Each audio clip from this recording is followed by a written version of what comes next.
What's good, Cowboys Nation? Got some news that Malik Hooker made another scheduled visit with the Cowboys. The first visit, they said, I guess something didn't check out with the physical.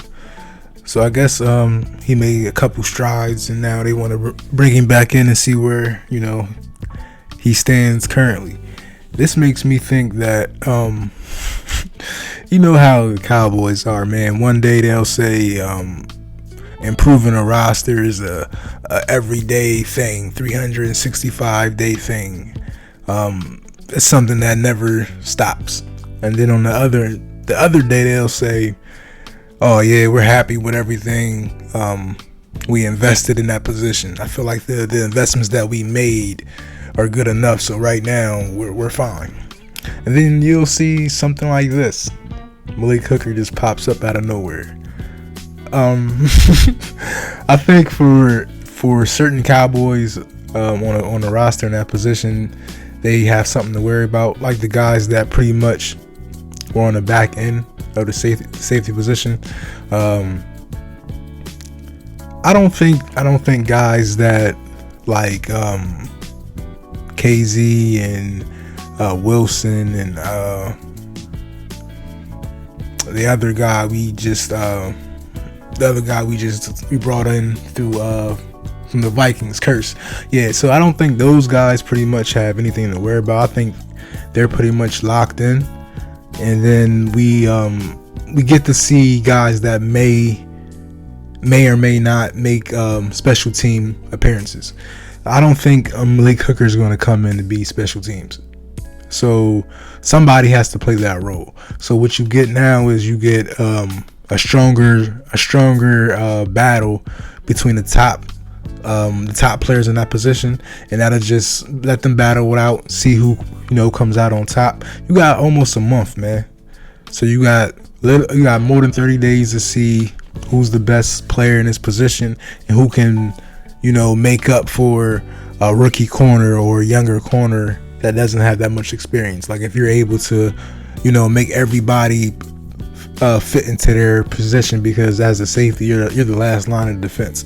So you really don't want to have someone back there that can't operate, knowing that someone else may not always be there mentally. They can forget, or they can just not notice based off a lack of experience. So I think just having that type of pressure on KZ and the other safeties, I think it's a good thing. Now the other thing I want to discuss is the Zeke thing, as far as like his playing weight. They have him at 218 listed. So alright, so when you look at like players when they change their body weight, it's more so they're getting ready for that type of season they're about to have. So for example, when you look at Crawford, everybody that followed Crawford, Tyron Crawford, number 98, the old 98. If you remember his career, man, it was filled with potential. He had it was times where we looked at him and say, man, he can be a vital part on his defense. And then it switched to, man, we can do something with that $9 million. And it's just, it would just switch. But I think if you believe, if he stayed at a consistent weight throughout that time period, that time frame, I think we get a better player. I think we get a more consistent player. But when you have a team that needs help on the inside and the outside of the defensive line, and you have someone that's willing or incapable of playing both, you get someone that you have to just, man, we need you to gain 50 pounds. Man, we need you to lose 12 pounds. We need you to, and his body weight just kept declining and increasing throughout his whole career with the Cowboys. I'll say after maybe his first 2 years. And then if you look at someone like LeBron James. Now I know LeBron is he's probably the most conservative when it comes to his body, and the most diligent as far as putting that work in on a daily basis, just to make sure his body won't fail him during that time when it matters most.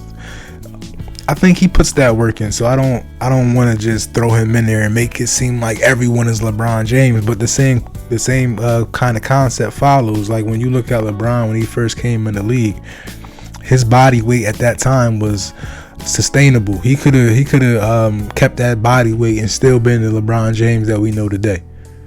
And still would have been as good. Still would have probably won the same amount of championships, etc.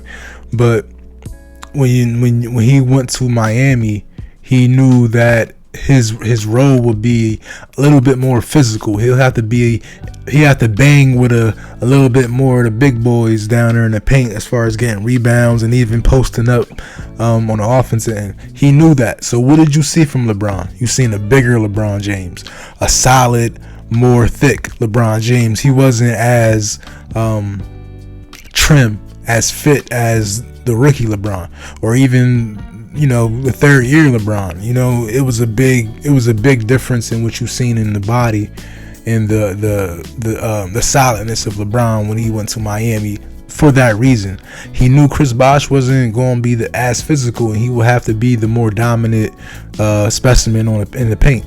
You don't want it in the paint with LeBron in Miami, man, as we all seen. But after his time in Miami, he went back to Cleveland. You seen a more trim LeBron. He started to shed some of that weight because he knew, I got Kevin Love, I got who else they have on that team? They had a couple other guys that he could leave that part of the game up to with the physicality and locking down the paint and playing more in the paint. He knew he didn't have to do that. So you see that LeBron, and even the LeBron now with the Lakers, don't be surprised if he shows up this offseason a little bit more trimmer, because he's the age factor, and then just the concept that he knows he doesn't have to be so much top heavy or just solid, because he's not in the paint as much. They have Drummond and they have AD, so they don't have to depend on LeBron to carry that team that way.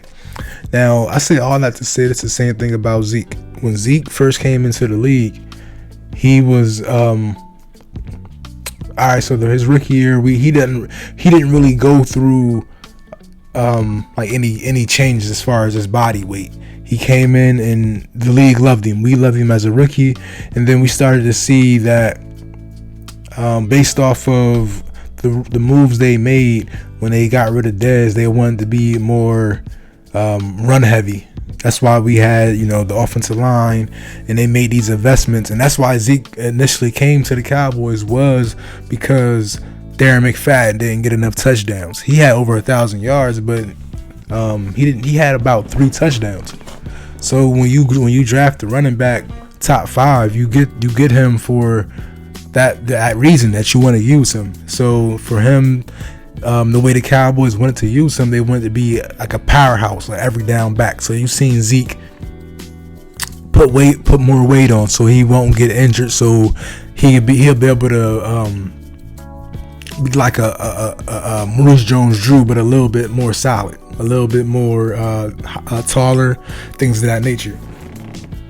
But he didn't want to put himself in a situation where he can get injured. So you seen him put on more muscle, more weight, and that kind of slowed him down. But it made him